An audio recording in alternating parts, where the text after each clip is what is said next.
ਮੈਨੂੰ ਬਹੁਤ ਸਾਰੇ ਸਾਹਿਤਕ ਮਿੱਤਰ ਅਕਸਰ ਕਹਿੰਦੇ ਨੇ ਵੀ ਜਿੰਨੀ ਤੇਰੇ 'ਚ એનર્ਜੀ ਹੈ ਨਾ, ਤੂੰ ਬਹੁਤ ਕੁਝ ਕਰ ਸਕਦਾ ਸੀ। ਤੂੰ ਆਪਣੀ એનર્ਜੀ ਨੂੰ ਡਾਈਵਰਟ ਕਰਤਾ, ਖਿੰਡ ਗਈ એનર્ਜੀ ਤੇਰੀ। ਕਵਿਤਾ ਵੀ ਲਿਖ ਲੈਂਦਾ ਮੈਂ, ਵਾਰਤਕ ਵੀ ਲਿਖ ਲੈਂਦਾ ਮੈਂ, ਬਾਲ ਸਾਹਿਤ ਵੀ ਬਹੁਤ ਲਿਖਿਆ ਮੈਂ, ਨਾਟਕ ਤਾਂ ਲਿਖਦਾ ਹੀ ਲਿਖਦਾ ਮੈਂ, ਆਲੋਚਨਾ ਦੇ ਖੇਤਰ ਦੇ ਵਿੱਚ ਮੈਂ ਬਹੁਤ ਕੰਮ ਕੀਤਾ, ਜ਼ੂਮ ਰਾਹੀਂ ਬਹੁਤ ਸਾਰੇ ਪ੍ਰੋਗਰਾਮ ਕੀਤੇ। ਅਤੇ ਮੈਂ ਉਹਨੂੰ ਇੱਕੋ ਹੀ ਜਵਾਬ ਦਿੰਦਾ ਹੁੰਦਾ ਕਿ ਮੇਰਾ ਕੰਸਰਨ ਲਿਟਰੇਚਰ ਨਹੀਂ ਹੈਗਾ, ਮੇਰਾ ਕੰਸਰਨ ਸਮਾਜ ਹੈ। ਮੈਂ ਸਮਾਜ ਲਈ ਲਿਖਦਾ। ਮੈਨੂੰ ਲੱਗਦਾ ਕਿ ਜੇ ਮੈਂ ਕਵਿਤਾ ਰਾਹੀਂ ਆਪਣੀ ਗੱਲ ਕਹਿ ਸਕਦਾ, ਮੈਂ ਕਵਿਤਾ ਲਿਖ ਲੈਣਾ। ਜੇ ਮੈਨੂੰ ਲੱਗਦਾ ਕਿ ਇੱਥੇ ਹੁਣ ਨਾਟਕ ਰਾਹੀਂ ਗੱਲ ਕਹਿਣੀ ਚਾਹੀਦੀ ਹੈ, ਮੈਂ ਨਾਟਕ ਲਿਖ ਲੈਣਾ। ਜੇ ਮੈਨੂੰ ਲੱਗਦਾ ਕਿ ਹੁਣ ਜ਼ੂਮ ਪ੍ਰੋਗਰਾਮਾਂ ਦੀ ਲੋੜ ਹੈ, ਮੈਂ ਜ਼ੂਮ ਪ੍ਰੋਗਰਾਮ ਕਰ ਲੈਣਾ। ਜੇ ਮੈਨੂੰ ਲੱਗਦਾ ਕਿ ਹੁਣ ਬੱਚਿਆਂ ਲਈ ਲਿਖਣਾ ਹੈ, ਮੈਂ ਬੱਚਿਆਂ ਲਈ ਲਿਖ ਲੈਣਾ। ਸੋ ਮੇਰਾ ਲਿਟਰੇਚਰ ਕੰਸਰਨ ਕਦੇ ਵੀ ਨਹੀਂ ਰਿਹਾ। ਲਿਟਰੇਚਰ ਮੇਰੇ ਵਾਸਤੇ ਇੱਕ ਸਾਧਨ ਹੈ। ਮੈਂ ਚਾਹੁੰਦਾ ਕਿ ਇਸ ਲਿਟਰੇਚਰ ਨੂੰ ਬਹੁਤ ਪਾਵਰਫੁਲ ਤਰੀਕੇ ਨਾਲ ਸਮਾਜ ਦੀ ਪੀੜ ਨੂੰ, ਸਮਾਜ ਦੇ ਦਰਦ ਨੂੰ ਪੇਸ਼ ਕਰਨ ਲਈ ਵਰਤਿਆ ਜਾਵੇ।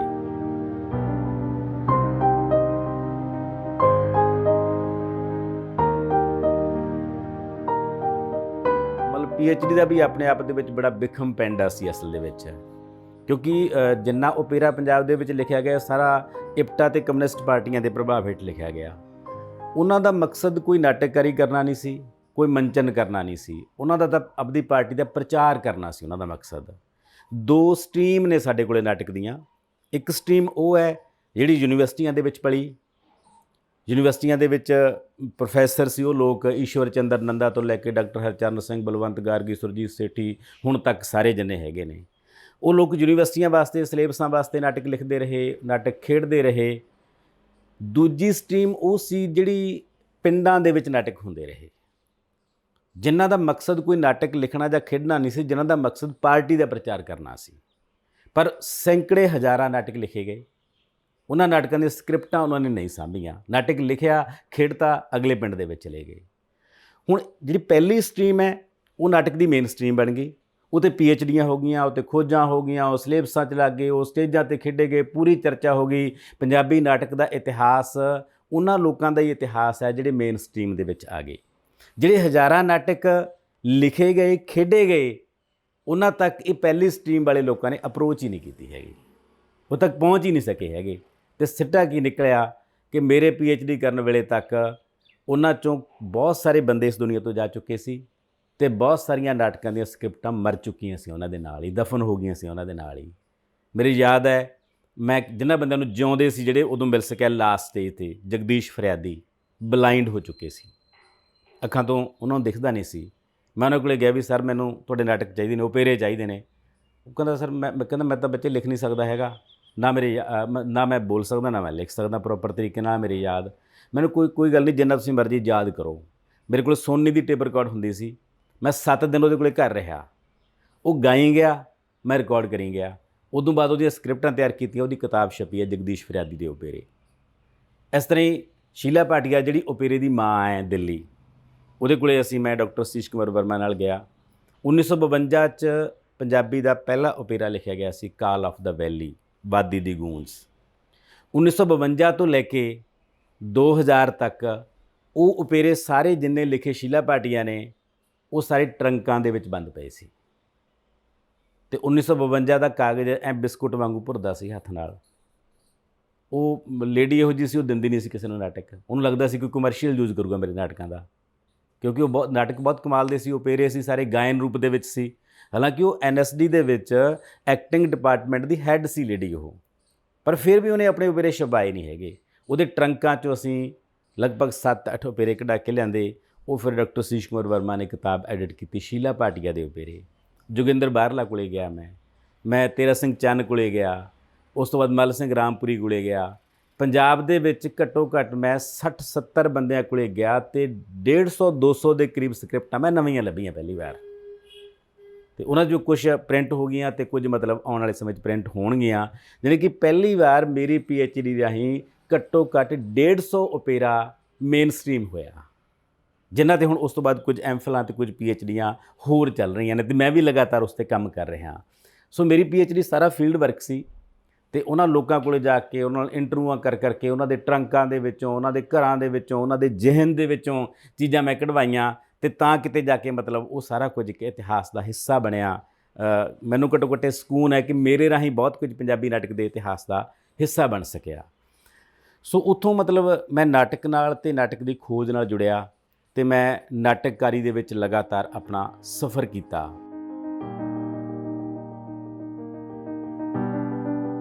ਅਤੇ ਨਾਟਕਕਾਰੀ ਦੇ ਵਿੱਚ ਕਿਉਂਕਿ ਮੈਂ ਮਾਲਵੇ ਦਾ ਰਹਿਣ ਵਾਲਾ ਸੀ, ਮੇਰੀ ਸਾਰੀ ਨਾਟਕਕਾਰੀ ਮਲਵਈ ਬੈਕਗਰਾਊਂਡ 'ਤੇ ਆਧਾਰਿਤ ਹੈ। ਜਿਹੜਾ ਮੇਰਾ ਸਭ ਤੋਂ ਵੱਧ ਨਾਟਕ ਖੇਡਿਆ ਗਿਆ, ਮੈਂ ਵੀ ਖੇਡਿਆ ਅਤੇ ਮੈਥੋਂ ਬਿਨਾਂ ਹੋਰ ਵੀ ਬਹੁਤ ਸਾਰੀਆਂ ਟੀਮਾਂ ਨੇ ਖੇਡਿਆ, ਉਹ ਨਾਟਕ ਸੀ ਖੁਦਕੁਸ਼ੀ ਦੇ ਮੋੜ 'ਤੇ। ਉਹ ਨਾਟਕ ਅਮਰੀਕਾ ਦੇ ਵਿੱਚ ਵੀ ਉਹਦੇ ਬਹੁਤ ਸਾਰੇ ਸ਼ੋਅ ਅਸ਼ੋਕ ਟਾਂਗਰੀ ਹੋਰਾਂ ਨੇ ਕੀਤੇ ਨੇ, ਪੰਜਾਬ ਦੀਆਂ ਬਹੁਤ ਸਾਰੀਆਂ ਟੀਮਾਂ ਨੇ ਉਹ ਨਾਟਕ ਖੇਡਿਆ। ਉਹ ਮਤਲਬ ਇਹ ਸਮਝ ਲਓ ਕਿ ਸਾਡੀ ਆਪਣੀ ਕਹਾਣੀ ਸੀ ਨਾਟਕ। ਉਹ ਖੁਦਕੁਸ਼ੀਆਂ ਦਾ ਦੌਰ ਜਿਹੜਾ ਮਾਲਵਾ ਬੈਲਟ ਦੇ ਵਿੱਚ ਚੱਲਿਆ, ਮਾਲਵਾ ਬੈਲਟ ਜਿਹੜੀ ਕਾਟਨ ਬੈਲਟ ਬਣੀ, ਕਾਟਨ ਬੈਲਟ ਤੋਂ ਬਾਅਦ ਉਹ ਕੈਂਸਰ ਬੈਲਟ ਬਣੀ ਅਤੇ ਮਾਲਵੇ ਦੇ ਪਿੰਡਾਂ ਦੇ ਵਿੱਚੋਂ ਬਠਿੰਡੇ ਤੋਂ ਇੱਕ ਟ੍ਰੇਨ ਰੋਜ਼ ਭਰ ਕੇ ਕੈਂਸਰ ਦੇ ਮਰੀਜ਼ਾਂ ਦੀ ਬੀਕਾਨੇਰ ਜਾਂਦੀ ਹੈ, ਜਿਹਨੂੰ ਟ੍ਰੇਨ ਟੂ ਕੈਂਸਰ ਕਿਹਾ ਜਾਂਦਾ ਹੈ। ਉਸ ਤੋਂ ਬਾਅਦ ਇਸ 'ਤੇ ਕਈ ਕਿਤਾਬਾਂ ਵੀ ਆਈਆਂ। ਸੋ ਮੈਂ ਸਾਡਾ ਏਰੀਆ ਉਹ ਏਰੀਆ ਹੈ ਜਿੱਥੋਂ ਦੀ ਧਰਤੀ 'ਚ ਕੈਂਸਰ ਉੱਗ ਰਿਹਾ ਹੁਣ ਇਸ ਵੇਲੇ, ਖੁਦਕੁਸ਼ੀਆਂ ਉੱਗ ਰਹੀਆਂ ਨੇ ਜਿੱਥੋਂ ਦੀ ਧਰਤੀ ਦੇ ਵਿੱਚ। ਮੈਂ ਉਹ ਸਾਰਾ ਜਿਉਇਆ, ਸਾਰਾ ਯਥਾਰਥ ਉਹ ਦੇਖਿਆ, ਹੰਢਾਇਆ, ਕਿਵੇਂ ਮਤਲਬ ਜ਼ਮੀਨਾਂ ਘਟ ਰਹੀਆਂ ਨੇ, ਕਿਵੇਂ ਜਿਹੜਾ ਕਿਸਾਨ ਹੈ ਉਹ 15 ਕਿੱਲਿਆਂ ਤੋਂ 10 ਕਿੱਲਿਆਂ 'ਤੇ ਆਇਆ, 10 ਕਿੱਲਿਆਂ ਤੋਂ ਫਿਰ 5 ਕਿੱਲਿਆਂ 'ਤੇ ਆਇਆ, 2 ਕਿੱਲਿਆਂ 'ਤੇ ਆਇਆ, 1.5 ਕਿੱਲੇ 'ਤੇ ਆਇਆ, 1 ਕਿੱਲੇ 'ਤੇ ਆਇਆ, ਬੇਜ਼ਮੀਨਾ ਹੋਇਆ। ਕਿਵੇਂ ਉਹਨਾਂ ਨੂੰ ਜਿਹੜੇ ਬੇਜ਼ਮੀਨੇ ਕਿਸਾਨ ਸੀ ਉਹਨਾਂ ਨੂੰ ਰਿਸ਼ਤੇ ਨਹੀਂ ਹੋਏ ਹੈਗੇ। ਮੇਰੇ ਪਿੰਡ ਦੇ ਵਿੱਚ ਮਤਲਬ ਕਈ ਪਰਿਵਾਰ ਨੇ ਜਿਨ੍ਹਾਂ ਨੂੰ ਰਿਸ਼ਤੇ ਨਹੀਂ ਹੋਏ, ਜਿਨ੍ਹਾਂ ਨੇ ਫਿਰ ਮੁੱਲ ਦੀਆਂ ਔਰਤਾਂ ਲਿਆਂਦੀਆਂ। ਅਤੇ ਉਸ ਏਰੀਏ ਦੇ ਵਿੱਚ ਬਹੁਤ ਇਹ ਰੁਝਾਨ ਸੀ ਕਿਉਂਕਿ ਜੱਟ ਦੇ ਪੁੱਤ ਨੂੰ ਜ਼ਮੀਨ ਤੋਂ ਬਿਨਾਂ ਰਿਸ਼ਤਾ ਨਹੀਂ ਹੁੰਦਾ ਹੈਗਾ, ਅਤੇ ਰਿਸ਼ਤੇ ਨਾ ਹੋਣ ਕਰਕੇ ਫਿਰ ਉਹ ਕੋਈ ਬਿਹਾਰ ਤੋਂ, ਕੋਈ ਬੰਗਾਲ ਤੋਂ ਔਰਤਾਂ ਘਰਾਂ ਦੇ ਵਿੱਚ ਆਈਆਂ। ਉਹਨਾਂ ਦੀਆਂ ਆਪਣੀਆਂ ਕੁੜੀਆਂ ਦੇ ਵਿਆਹ ਨਹੀਂ ਹੋਏ ਹੈਗੇ, ਆਰਥਿਕ ਸੰਕਟ ਇੰਨੇ ਡੂੰਘੇ ਹੋ ਗਏ। ਉਹ ਸਾਰੇ ਯਥਾਰਥ 'ਤੇ ਮਤਲਬ ਮੈਂ ਖੁਦਕੁਸ਼ੀ ਦੇ ਮੋੜ 'ਤੇ ਉਹ ਪੇਰਾ ਲਿਖਿਆ ਸੀ ਕਿ ਉਹ ਜਿਹੜਾ ਮਾਲਵਾ ਹੈ ਉਹ ਸਾਰਾ ਖੁਦਕੁਸ਼ੀ ਦੇ ਮੋੜ 'ਤੇ ਹੀ ਹੈ। ਕੋਈ ਮੁੜਿਆ ਆਉਂਦਾ, ਕੋਈ ਖੁਦਕੁਸ਼ੀ ਕਰ ਲੈਂਦਾ ਹੈ। ਮੈਂ ਆਪਣੇ ਨਾਟਕ ਦੇ ਵਿੱਚ ਤਾਂ ਖੁਦਕੁਸ਼ੀ ਦੇ ਮੋੜ ਤੋਂ ਮੋੜਤਾ ਸੀ ਆਪਣੇ ਨਾਇਕ ਨੂੰ, ਅਤੇ ਉਦੋਂ ਮੈਂ ਮਤਲਬ ਇਹਦੀ ਭੂਮਿਕਾ 'ਚ ਲਿਖਿਆ ਸੀ ਕਿ ਮੈਂ ਤਾਂ ਆਪਣੇ ਨਾਟਕ ਦੇ ਮੁੱਖ ਕਿਰਦਾਰ ਬਚਿੱਤਰ ਨੂੰ ਖੁਦਕੁਸ਼ੀ ਤੋਂ ਮੋੜਤਾ, ਪਰ ਜਿਹੜੇ ਸੱਚੀ ਮੁੱਚੀ ਦੇ ਬਚਿੱਤਰ ਨੇ ਇਹ ਤਾਂ ਖੁਦਕੁਸ਼ੀ ਵਾਲੇ ਪਾਸੇ ਜਾ ਰਹੇ ਨੇ, ਇਹ ਤਾਂ ਖੁਦਕੁਸ਼ੀਆਂ ਕਰ ਰਹੇ ਨੇ। ਅਤੇ ਉਹ ਮੈਂ ਇੱਕ ਸੁਪਨਾ ਲਿਆ ਸੀ ਕਿ ਖੁਦਕੁਸ਼ੀਆਂ ਨਾ ਕਰਨ ਇਹ। ਅਤੇ ਮੈਨੂੰ ਇਸ ਗੱਲ ਦੀ ਬਹੁਤ ਖੁਸ਼ੀ ਹੋਈ ਜਦੋਂ ਪਿਛਲੇ ਸਾਲ ਕਿਸਾਨ ਸੰਘਰਸ਼ ਚੱਲਿਆ, ਅਤੇ ਉਹ ਕਿਸਾਨ ਸੰਘਰਸ਼ ਮਤਲਬ ਮੇਰੇ ਨਾਟਕ ਦਾ ਅਗਲਾ ਪੜਾਅ ਹੈ, ਜਿਹੜਾ ਮੈਂ ਉਦੋਂ ਅਗਲੇ ਨਾਟਕ ਦੇ ਵਿੱਚ ਭੁੱਬਲ ਦੀ ਅੱਗ ਦੇ ਵਿੱਚ ਲਿਆਂਦਾ। ਭੁੱਬਲ ਦੀ ਅੱਗ ਅੱਜ ਤੋਂ 15 ਸਾਲ ਪਹਿਲਾਂ ਲਿਖਿਆ ਹੋਇਆ ਨਾਟਕ ਹੈ, ਅਤੇ ਉਸ ਭੁੱਬਲ ਦੀ ਅੱਗ ਦੇ ਵਿੱਚ ਮੈਂ ਇੱਕ ਕਨਸੈਪਟ ਕਨਸੀਵ ਕੀਤਾ ਸੀ, ਦਲਿਤ ਕਿਸਾਨ ਬਚਾਓ ਮੋਰਚਾ, ਕਿ ਇਹ ਕਿਸਾਨ ਅਤੇ ਦਲਿਤ ਦੀ ਮੁਕਤੀ ਦਾ ਇੱਕੋ ਇੱਕ ਰਾਹ ਹੈ ਜਦੋਂ ਦਲਿਤ ਅਤੇ ਕਿਸਾਨ ਇਕੱਠੇ ਹੋ ਕੇ ਲੜਾਈ ਲੜਨਗੇ। ਇਹ ਅੱਜ ਤੋਂ 15 ਸਾਲ ਪਹਿਲਾਂ ਮੇਰੇ ਨਾਟਕ ਭੁੱਬਲ ਦੀ ਅੱਗ ਦਾ ਕਨਸੈਪਟ ਸੀ, ਅਤੇ ਉਹ ਕਨਸੈਪਟ ਮੈਂ ਕਿਸਾਨ ਸੰਘਰਸ਼ ਦੇ ਰੂਪ ਦੇ ਵਿੱਚ ਸਾਕਾਰ ਹੁੰਦਾ ਦੇਖਿਆ। ਇਹ ਸਾਰਾ ਜਿਹੜਾ ਸੰਘਰਸ਼ ਹੈ ਉਹ ਇਹ ਪਿੰਡਾਂ ਦੇ ਲੋਕਾਂ ਦੇ, ਕਿਸਾਨਾਂ ਅਤੇ ਦਲਿਤਾਂ ਨੇ ਰਲ ਕੇ ਲੜਿਆ ਹੋਇਆ ਸੰਘਰਸ਼ ਹੈ, ਅਤੇ ਇਸ ਸੰਘਰਸ਼ ਦੀ ਜਿੱਤ ਦਾ ਰਾਜ ਹੀ ਇਹ ਹੈ। ਅਤੇ ਇਹ ਸੁਪਨਾ ਮੈਂ ਅੱਜ ਤੋਂ 15 ਸਾਲ ਪਹਿਲਾਂ ਆਪਣੇ ਦੂਜੇ ਨਾਟਕ ਭੁੱਬਲ ਦੀ ਅੱਗ ਦੇ ਵਿੱਚ ਮੈਂ ਲਿਆ ਸੀ। ਅਤੇ ਉਹ ਨਾਟਕ ਮੈਨੂੰ ਲੱਗਦਾ ਮੈਂ ਅਸਲ ਦੇ ਵਿੱਚ ਮੈਂ ਸਾਹਿਤਕਾਰੀ ਲਈ ਸਾਹਿਤਕਾਰੀ ਨਹੀਂ ਕਰਦਾ ਹੈਗਾ, ਮੇਰੇ ਸਾਹਮਣੇ ਤਾਂ ਜ਼ਮੀਨੀ ਹਕੀਕਤਾਂ ਨੇ। ਇਸ ਕਰਕੇ ਮੈਨੂੰ ਲੱਗਦਾ ਹੁੰਦਾ ਕਿ ਮੈਨੂੰ ਉਹਨਾਂ ਲੋਕਾਂ ਦਾ ਦਰਦ ਲਿਖਣਾ ਚਾਹੀਦਾ ਹੈ ਜਿਨ੍ਹਾਂ ਲੋਕਾਂ 'ਚੋਂ ਮੈਂ ਉੱਠਿਆ, ਅਤੇ ਮੈਂ ਆਪਣੇ ਨਾਟਕਾਂ ਰਾਹੀਂ ਉਹਨਾਂ ਲੋਕਾਂ ਦਾ ਦਰਦ ਹੀ ਲਿਖਿਆ। ਉਹ ਖੁਦਕੁਸ਼ੀ ਦੇ ਮੋੜ 'ਤੇ, ਉਹ ਭੁੱਬਲ ਦੀ ਅੱਗ, ਜਿਹੜਾ ਮੇਰਾ ਪਹਿਲਾ ਓਪੇਰਾ ਸੀ ਇਹ ਜੰਗ ਕੌਣ ਲੜੇ, ਜਿਹੜਾ ਉਸ ਇਲਾਕੇ ਦੇ ਵਿੱਚ ਨਸ਼ਿਆਂ ਦੀਆਂ ਅਲਾਮਤਾਂ 'ਤੇ ਲਿਖਿਆ ਹੋਇਆ ਓਪੇਰਾ ਹੈ। ਇਸ ਤਰ੍ਹਾਂ ਤਿੜਕਦੇ ਸੁਪਨੇ, ਰਿਸ਼ਮਾ ਦੇ ਕਾਤਲ। ਫਿਰ ਉਸ ਤੋਂ ਬਾਅਦ ਮੈਂ ਜਿਹੜਾ ਨਾਟਕ ਲਿਖਿਆ ਉਹ ਨਾਟਕ ਸੀ ਤੂੰ ਮੇਰਾ ਕੀ ਲੱਗਦਾ।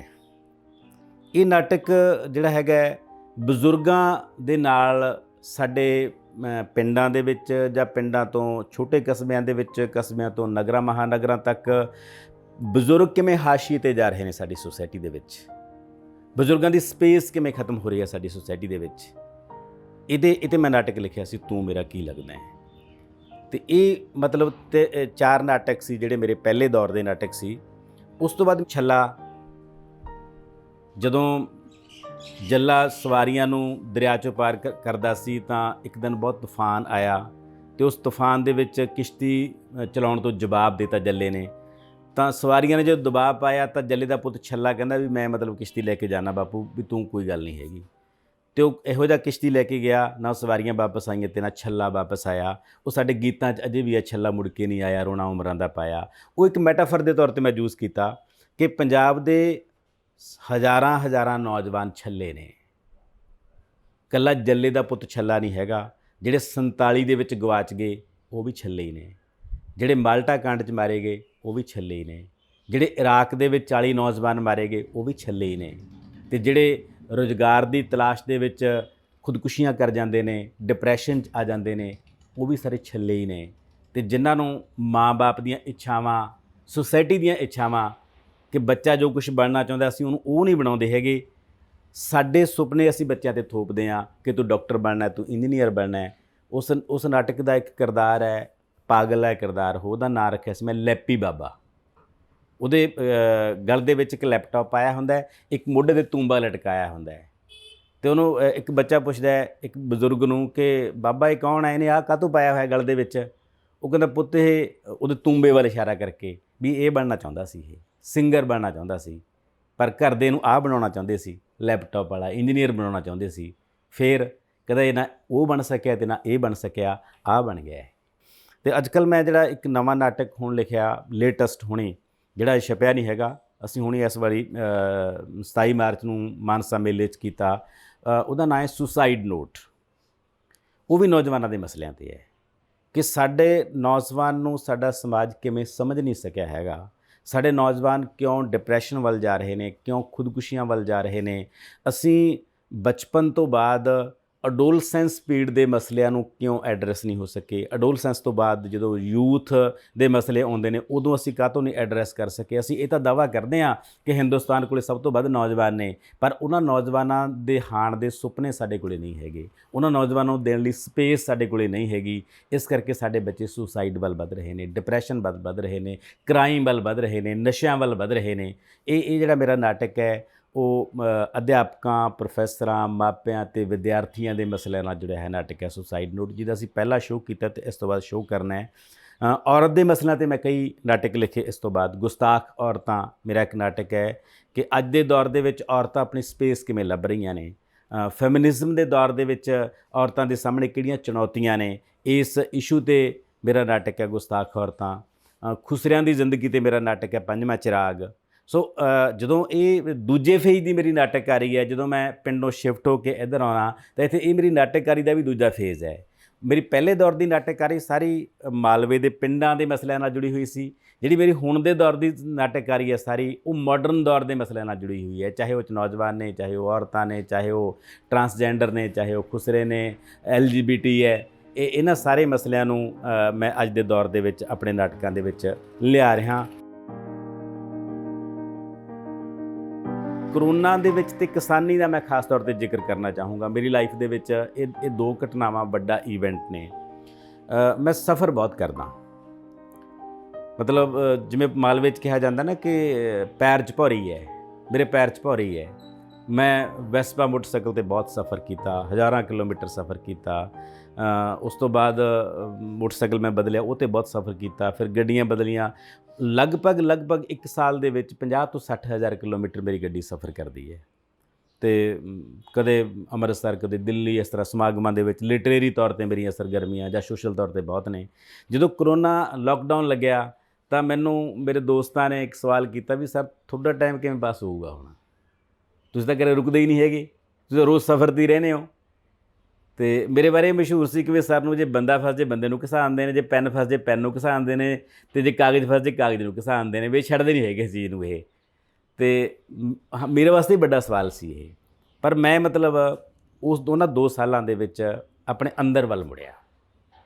ਜਿੰਨੀ ਮੈਂ ਪਹਿਲਾਂ ਬਾਹਰ ਯਾਤਰਾ ਕੀਤੀ ਉਨੀ ਮੈਂ ਫਿਰ ਆਪਣੇ ਅੰਦਰ ਦੀ ਯਾਤਰਾ ਕੀਤੀ ਇਹਨਾਂ 2 ਸਾਲਾਂ ਦੇ ਵਿੱਚ। ਅਤੇ ਮੈਂ ਉਹਦੇ ਵਿੱਚ 60 ਦਿਨਾਂ ਦੇ ਵਿੱਚ 60 ਆਰਟੀਕਲ ਲਿਖੇ।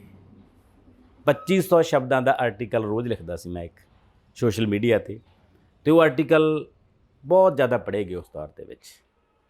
ਚਲੋ ਮੈਨੂੰ ਨਿੱਜੀ ਤੌਰ 'ਤੇ ਰੈਕੋਗਨੀਸ਼ਨ ਮਿਲੀ, ਉਹ ਇੱਕ ਵੱਖਰਾ ਇਸ਼ੂ ਹੈ। ਪਰ ਮੈਨੂੰ ਇਸ ਗੱਲ ਦੀ ਸੰਤੁਸ਼ਟੀ ਹੈ ਕਿ ਜਦੋਂ ਸਮਾਜ ਨਿਰਾਸ਼ਾ ਦੇ ਦੌਰ ਦੇ ਵਿੱਚ ਸੀ, ਜਦੋਂ ਬੰਦਿਆਂ ਨੂੰ ਬੰਦੇ ਤੋਂ ਡਰ ਲੱਗਣ ਲੱਗ ਗਿਆ ਸੀ, ਜਦੋਂ ਬੰਦਾ ਦਰਵਾਜ਼ੇ ਦੀਆਂ ਝੀਤਾਂ ਵਿੱਚੋਂ ਬਾਹਰ ਦੇਖਦਾ ਸੀ, ਤਾਂ ਉਦੋਂ ਮਤਲਬ ਮੈਂ ਲੋਕਾਂ ਨੂੰ ਉਸ ਸੰਕਟ ਦੇ ਵਿੱਚੋਂ ਕੱਢਣ ਲਈ ਰੋਜ਼ ਆਰਟੀਕਲ ਲਿਖੇ, ਅਲੱਗ-ਅਲੱਗ ਇਸ਼ੂਜ਼ 'ਤੇ ਆਰਟੀਕਲ ਲਿਖੇ, ਕਰੋਨਾ ਦੇ ਇਸ਼ੂ 'ਤੇ ਆਰਟੀਕਲ ਲਿਖੇ, ਕਰੋਨਾ ਦੇ ਵੱਖ-ਵੱਖ ਪਾਸਾਰਾਂ 'ਤੇ ਆਰਟੀਕਲ ਲਿਖੇ।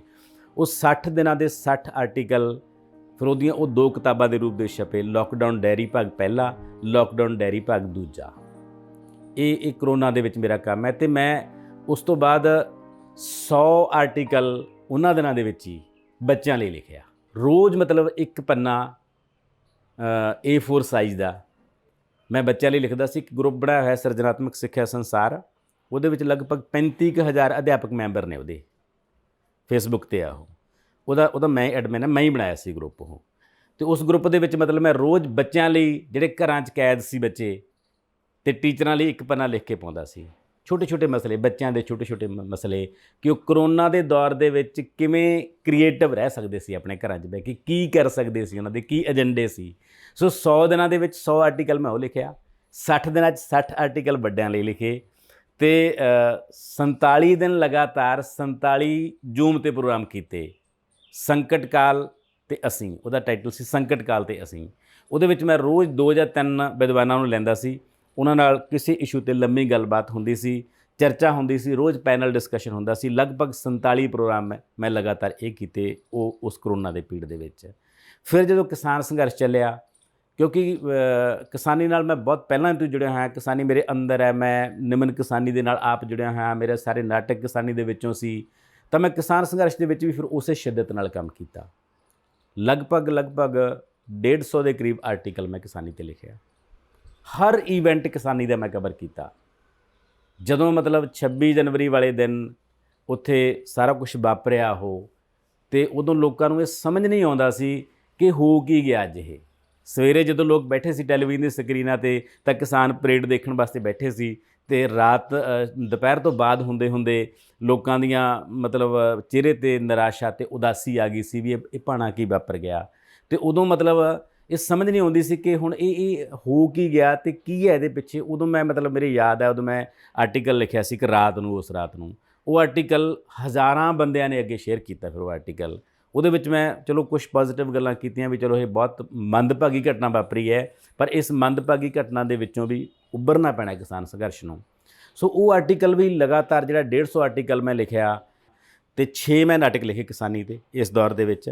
ਉਹ ਨਾਟਕ ਦਿੱਲੀ ਦੀਆਂ ਸਟੇਜਾਂ ਤੋਂ ਲੈ ਕੇ ਪਿੰਡਾਂ ਦੀਆਂ ਸਟੇਜਾਂ ਤੱਕ ਕਿਸਾਨੀ ਨੂੰ ਮੋਟੀਵੇਟ ਕਰਨ ਵਾਸਤੇ ਉਹ ਨਾਟਕ ਖੇਡੇ ਗਏ।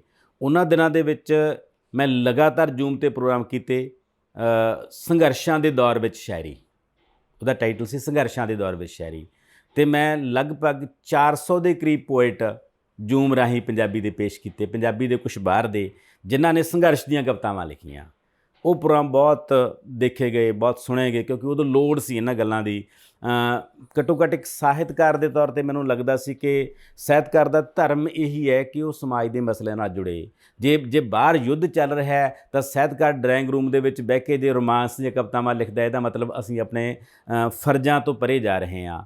ਤਾਂ ਇਸ ਕਰਕੇ ਮੈਂ 400 ਪੋਇਟ ਨੂੰ ਕਹਿ ਕੇ, ਉਹਨਾਂ ਨੂੰ ਕਿਸੇ ਨੇ ਲਿਖੀਆਂ ਸੀ, ਕਿਸੇ ਤੋਂ ਲਿਖਵਾਈਆਂ ਵੀ ਸੰਘਰਸ਼ਾਂ ਦੇ ਦੌਰ ਵਿੱਚ ਕਿਹੋ ਜਿਹੀ ਸ਼ਾਇਰੀ ਹੋਣੀ ਚਾਹੀਦੀ ਹੈ, ਇਸ 'ਤੇ ਮੈਂ ਉਹ ਪ੍ਰੋਗਰਾਮ ਕੀਤੇ। ਸੋ ਕਿਸਾਨੀ ਦੇ ਵਿੱਚ ਮੈਨੂੰ ਸੰਤੁਸ਼ਟੀ ਹੈ। ਮੈਂ 6 ਨਾਟਕ, 150 ਦੇ ਕਰੀਬ ਆਰਟੀਕਲ, 400 ਦੇ ਕਰੀਬ ਪੋਇਟ ਨੂੰ ਮੈਂ ਪੇਸ਼ ਕੀਤਾ, ਅਤੇ ਹੋਰ ਬਹੁਤ ਸਾਰੀਆਂ ਡਿਬੇਟਸ ਮੈਂ ਲਗਾਤਾਰ ਕੀਤੀਆਂ ਕਿਸਾਨੀ ਦੇ ਅਲੱਗ-ਅਲੱਗ ਮਸਲਿਆਂ 'ਤੇ। ਉਹ ਅਗਲੇ ਦਿਨਾਂ ਦੇ ਵਿੱਚ ਮੇਰੀਆਂ ਕਿਤਾਬਾਂ ਆਉਣੀਆਂ ਨੇ।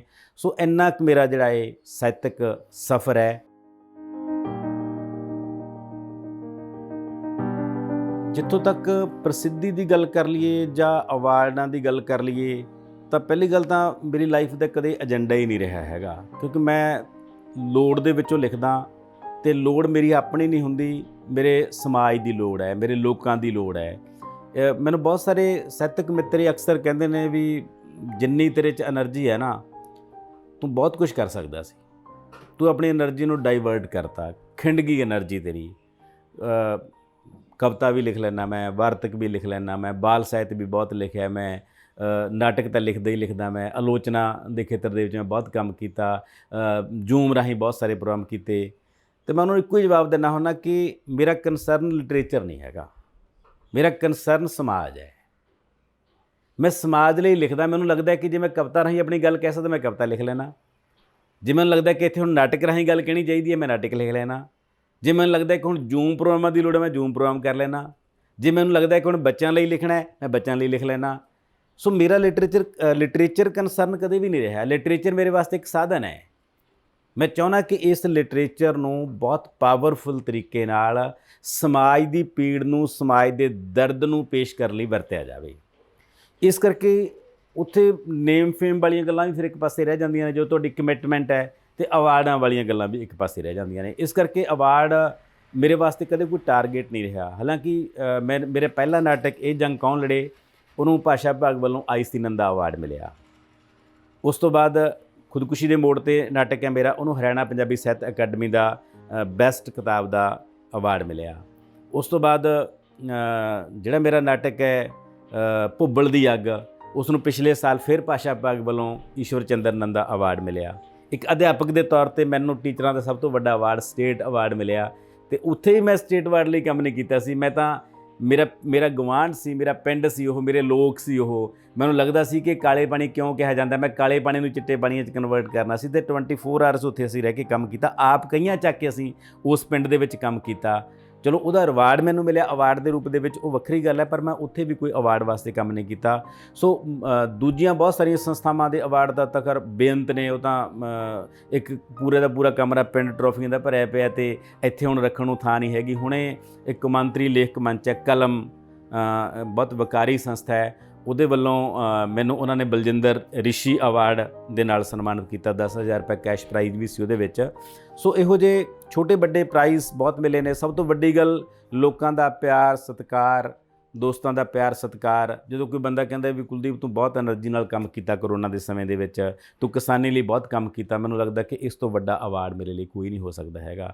ਜਦੋਂ ਅਸੀਂ ਨਾਟਕ ਕਰਦੇ ਹਾਂ, ਜਦੋਂ ਕੋਈ ਮਾਂ ਮਤਲਬ ਸਾਡਾ ਨਾਟਕ ਦੇਖ ਕੇ ਉਹਦੀਆਂ ਅੱਖਾਂ 'ਚ ਹੰਝੂ ਆਉਂਦੇ ਨੇ, ਉਹਦਾ ਦਰਦ ਉਹਦੀਆਂ ਅੱਖਾਂ ਰਾਹੀਂ ਬਾਹਰ ਨਿਕਲਦਾ ਹੈ, ਮੈਨੂੰ ਲੱਗਦਾ ਕਿ ਇੱਦੋਂ ਵੱਡਾ ਅਵਾਰਡ ਕੋਈ ਨਹੀਂ ਹੁੰਦਾ ਹੈਗਾ। ਅਸੀਂ ਜਦੋਂ ਕਰੋਨਾ ਦਾ ਸਮਾਂ ਚੱਲ ਰਿਹਾ ਸੀ ਅਤੇ ਕਿਸਾਨੀ ਸੰਘਰਸ਼ ਚੱਲ ਰਿਹਾ ਸੀ, ਜਦੋਂ ਸਾਰੇ ਪ੍ਰੋਗਰਾਮ ਬੰਦ ਹੋ ਗਏ ਸੀ ਪੰਜਾਬ ਦੇ ਵਿੱਚ, ਉਦੋਂ ਅਸੀਂ ਮਾਨਸਾ ਜ਼ਿਲ੍ਹੇ ਦੇ ਵਿੱਚ ਨੁੱਕੜ ਨਾਟਕ ਮੇਲਾ ਕੀਤਾ। ਸਾਨੂੰ ਲੱਗਿਆ ਕਿ ਸਟੇਜ ਨਾਟਕ ਨਹੀਂ ਹੋ ਸਕਦੇ ਹੈਗੇ, ਹੁਣ ਅਸੀਂ ਹਰ ਵਾਰੀ ਸਟੇਜ ਨਾਟਕ ਕਰਦੇ ਹਾਂ। ਉਦੋਂ ਅਸੀਂ ਪਲਾਨ ਕੀ ਕੀਤਾ ਕਿ ਮਾਨਸਾ ਜ਼ਿਲ੍ਹੇ ਦੇ ਵਿੱਚ 45 ਕਿਸਾਨ ਸ਼ਹੀਦ ਹੋਏ ਸੀ। ਅਸੀਂ ਪਲਾਨ ਕੀਤਾ ਕਿ 45 ਪਿੰਡਾਂ ਜਾਵਾਂਗੇ। 45 ਪਿੰਡਾਂ ਦੇ ਵਿੱਚ ਨਾਟਕ ਦੀਆਂ ਮੈਂ 7 ਟੀਮਾਂ ਹਾਇਰ ਕੀਤੀਆਂ। ਉਹਨਾਂ ਨੂੰ ਕਿਹਾ ਕਿ 5-5 6-6 ਪਿੰਡ ਤੁਹਾਨੂੰ ਦੇਣੇ ਨੇ, ਅਤੇ 8 ਦਿਨਾਂ ਦਾ ਸਾਡਾ ਪ੍ਰੋਗਰਾਮ ਸੀ। 8 ਦਿਨਾਂ ਦੇ ਵਿੱਚੋਂ 45 ਪਿੰਡ ਕਵਰ ਕੀਤੇ। ਅਸੀਂ ਉਹਨਾਂ ਦੇ ਘਰ ਜਾਂਦੇ ਸੀ ਜਿੱਥੇ ਸ਼ਹੀਦ ਹੋਇਆ ਸੀ ਪਰਿਵਾਰ, ਉਹਨੂੰ ਨਾਲ ਲੈ ਕੇ ਉਹਨਾਂ ਦੇ ਹਾਰ ਪਾ ਕੇ ਉਹਨਾਂ ਦੇ ਪਰਿਵਾਰ ਨੂੰ ਉੱਥੇ ਪਿੰਡ ਦੇ ਸੱਥ ਵਿੱਚ ਲਿਆਉਂਦੇ ਸੀ। ਉੱਥੇ ਨੁੱਕੜ ਨਾਟਕ ਖੇਡਦੇ ਸੀ, ਉਹਨਾਂ ਦਾ ਸਨਮਾਨ ਕਰਦੇ ਸੀ, ਅਗਲੇ ਪਿੰਡ ਦੇ ਵਿੱਚ ਲੈ ਜਾਂਦੇ ਸੀ। ਹੁਣ ਉਹ ਜਿਹੜਾ ਮੈਂ ਲੋਕਾਂ ਦੀਆਂ ਅੱਖਾਂ ਦੇ ਵਿੱਚ ਉਦੋਂ ਹੰਝੂ ਦੇਖਦਾ ਸੀ, ਉਹ ਮੈਨੂੰ ਲੱਗਦਾ ਕਿ ਉਹਦੀ ਕੋਈ ਅਵਾਰਡ ਜਾਂ ਕੋਈ ਸਨਮਾਨ ਉਹਦੇ ਸਾਹਮਣੇ ਤਾਂ ਕੁਛ ਵੀ ਨਹੀਂ ਹੈਗਾ, ਕੋਈ ਪ੍ਰਸਿੱਧੀ ਉਹਦੇ ਸਾਹਮਣੇ ਕੁਛ ਵੀ ਨਹੀਂ। ਉਹਨਾਂ ਲੋਕਾਂ ਲਈ ਕੰਮ ਕਰਨਾ। ਮੈਂ ਅਮਰੀਕਾ ਤੋਂ ਮੇਰੇ ਇੱਕ ਦੋਸਤ ਪਰਿਵਾਰ ਹੈ, ਮੈਂ ਉਹਨਾਂ ਨੂੰ ਕਿਹਾ ਕਿ ਇਹਨਾਂ ਲੋਕਾਂ ਲਈ ਕੁਛ ਕਰੋ। ਉਹਨਾਂ ਨੇ ਲਗਭਗ 1 ਲੱਖ ਰੁਪਏ ਦੇ ਕਰੀਬ ਮੈਨੂੰ ਭੇਜਿਆ। ਮੈਂ ਉਹਨਾਂ 'ਚੋਂ ਕਈ ਪਰਿਵਾਰਾਂ ਨੂੰ ਜਿਹੜੇ ਜ਼ਖਮੀ ਹੋ ਗਏ ਸੀ, ਜਿਨ੍ਹਾਂ ਦੀ ਡੈਥ ਹੋ ਗਈ ਸੀ, ਉਹਨਾਂ ਨੂੰ ਤਾਂ ਸਰਕਾਰ ਨੇ ਕੁਝ ਪੈਸਾ ਮਿਲ ਗਿਆ ਸੀ। ਜਿਹੜੇ ਜ਼ਖਮੀ ਹੋ ਗਏ ਸੀ ਉਹਨਾਂ ਨੇ ਸਰਕਾਰ ਨੇ ਵੀ ਕੁਝ ਪੈਸਾ ਨਹੀਂ ਦਿੱਤਾ ਹੈਗਾ। ਅਸੀਂ ਉਹਨਾਂ ਪਰਿਵਾਰਾਂ ਨੂੰ, ਕਿਸੇ ਨੂੰ 20,000, ਕਿਸੇ ਨੂੰ 25,000, ਇੱਥੇ ਥਾਪਰ ਚੌਂਕ ਦੇ ਵਿੱਚ ਜਦੋਂ ਕਿਸਾਨ ਪ੍ਰਦਰਸ਼ਨ ਕਰ ਰਹੇ ਸੀ, ਕਿਸੇ ਸਿਰ ਫਿਰੇ ਨੇ ਆਪਣੀ ਗੱਡੀ ਉਹਨਾਂ 'ਤੇ ਚੜ੍ਹਾਤੀ ਸੀ, ਅਤੇ ਇੱਕ ਨੌਜਵਾਨ ਮਾਰਿਆ ਗਿਆ ਸੀ ਇੱਥੇ। ਉਹਦਾ ਕੇਸ ਲੜਨ ਵਾਸਤੇ ਉਹਨੂੰ ਵੀ 20,000 ਰੁਪਈਆ ਮੈਂ ਕਿਸੇ ਨੂੰ ਕਹਿ ਕੇ ਦਿਵਾਇਆ। ਸੋ ਉਸ ਸਮਿਆਂ ਦੇ ਵਿੱਚ ਕੰਮ ਕਰਨਾ, ਉਹਨਾਂ ਲੋਕਾਂ ਲਈ ਕੰਮ ਕਰਨਾ, ਉਹਨਾਂ ਦੀ ਪੀੜ ਨੂੰ ਸਮਝਣਾ, ਉਹਨਾਂ ਦੀ ਪੀੜ ਨੂੰ ਨਾਟਕਾਂ ਰਾਹੀਂ ਪੇਸ਼ ਕਰਨਾ, ਉਹਨਾਂ ਬੱਚਿਆਂ ਦੇ ਸਿਰ 'ਤੇ ਜਾ ਕੇ ਹੱਥ ਰੱਖ ਦੇਣਾ, ਉਹਨਾਂ ਬੱਚਿਆਂ ਨੂੰ ਪਿਆਰ ਦੇਣਾ, ਇਹ ਵੱਡੇ ਏਜੰਡੇ ਨੇ ਸੋਸਾਇਟੀ ਦੇ। 2 ਤਰ੍ਹਾਂ ਦੇ ਏਜੰਡੇ ਨੇ ਮੈਨੂੰ, ਜਿਹੜੇ ਨਿੱਜੀ ਤੌਰ 'ਤੇ ਮੈਂ ਮਹਿਸੂਸ ਕਰਦਾ। ਇੱਕ ਤਾਂ ਇਹ ਕਿ ਲਾਈਫ ਦੇ ਵਿੱਚ ਹੁਣ ਤੱਕ ਬਹੁਤ ਹਨੇਰਾ ਢੋਇਆ, ਸਟਰਗਲ ਕੀਤੀ, ਬਾਈ ਚਾਂਸ ਚਲੋ ਉਸ ਹਨੇਰੇ 'ਚੋਂ ਨਿਕਲ ਕੇ ਚਾਨਣ 'ਚ ਆ ਗਏ ਤਾਂ ਦੁਨੀਆ ਦੀ ਸਮਝ ਆ ਗਈ।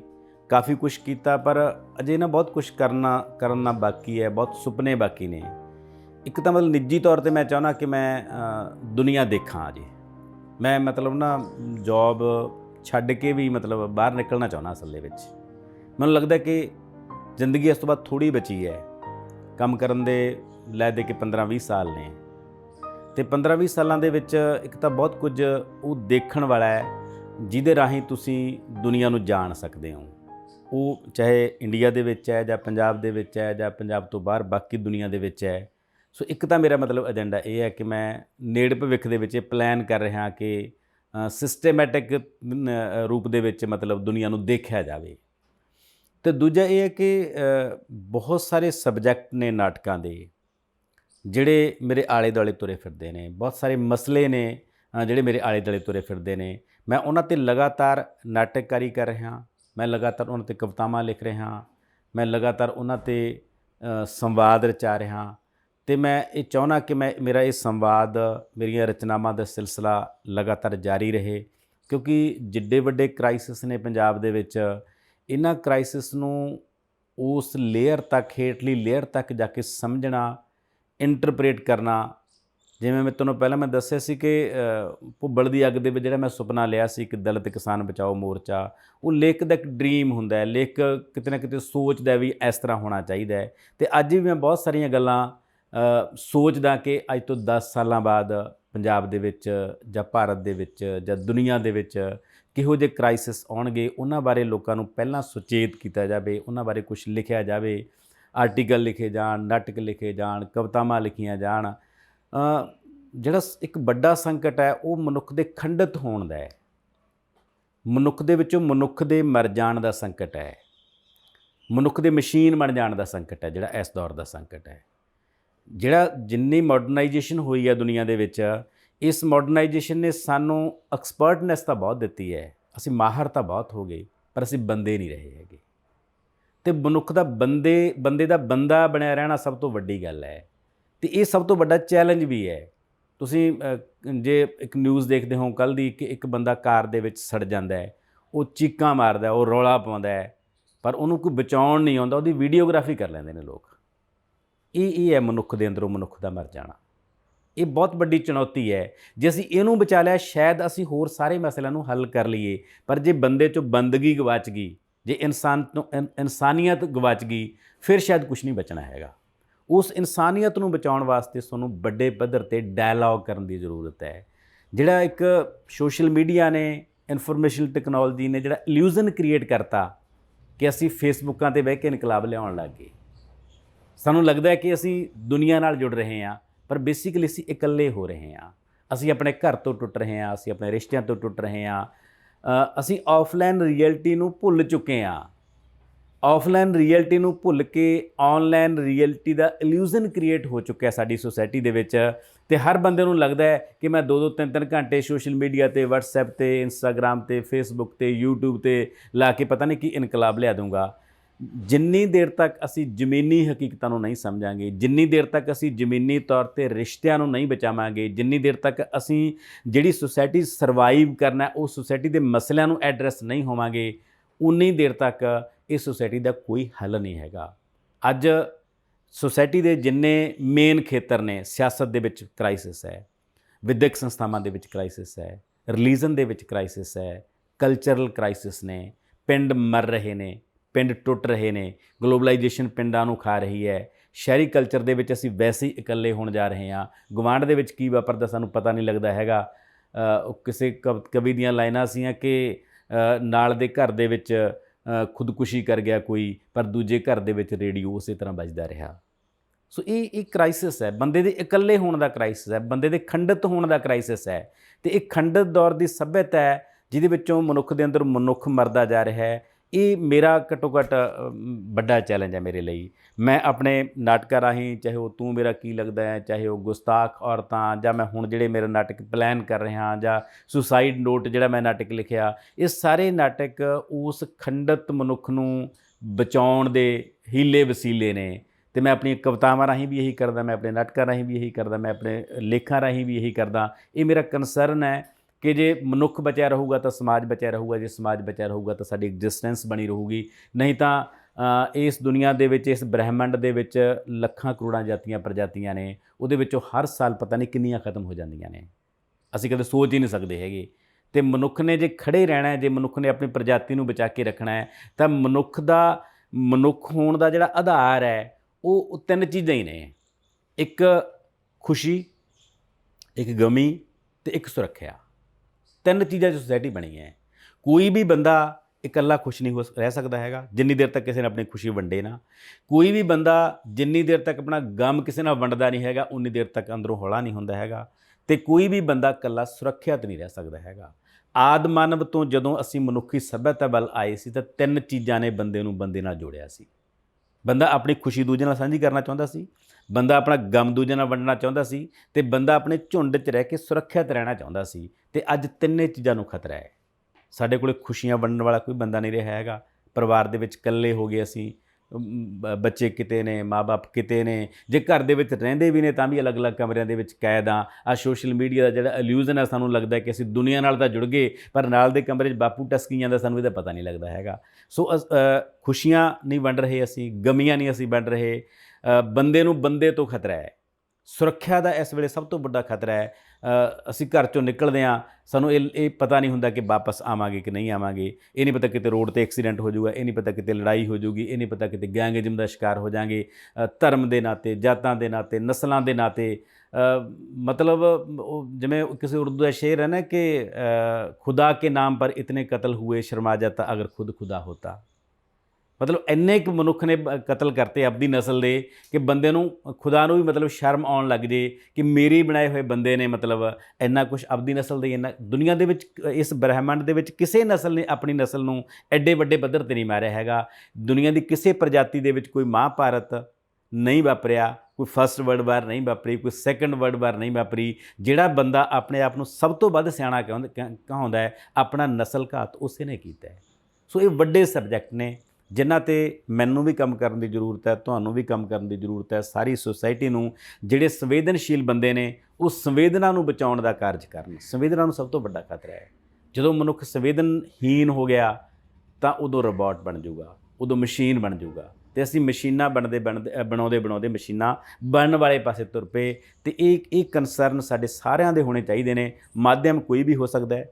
ਕਿਸੇ ਦਾ ਕੈਮਰਾ ਮਾਧਿਅਮ ਹੋ ਸਕਦਾ ਹੈ, ਕਿਸੇ ਦਾ ਕਲਮ ਮਾਧਿਅਮ ਹੋ ਸਕਦਾ ਹੈ, ਕਿਸੇ ਦਾ ਰੰਗ ਬੁਰਸ਼ ਮਾਧਿਅਮ ਹੋ ਸਕਦਾ ਹੈ, ਮੇਰੇ ਵਰਗੇ ਕੋਲ ਸ਼ਬਦ ਮਾਧਿਅਮ ਹੈ, ਕਿਸੇ ਦਾ ਸਿਆਸਤ ਦਾ ਮਾਧਿਅਮ ਹੈ, ਕਿਸੇ ਦਾ ਧਰਮ ਦਾ ਮਾਧਿਅਮ ਹੈ, ਕਿਸੇ ਦਾ ਵਿਦਿਅਕ ਸੰਸਥਾਵਾਂ ਦਾ ਮਾਧਿਅਮ ਹੈ। ਇਹ ਸਾਰੇ ਮਾਧਿਅਮ ਨੇ।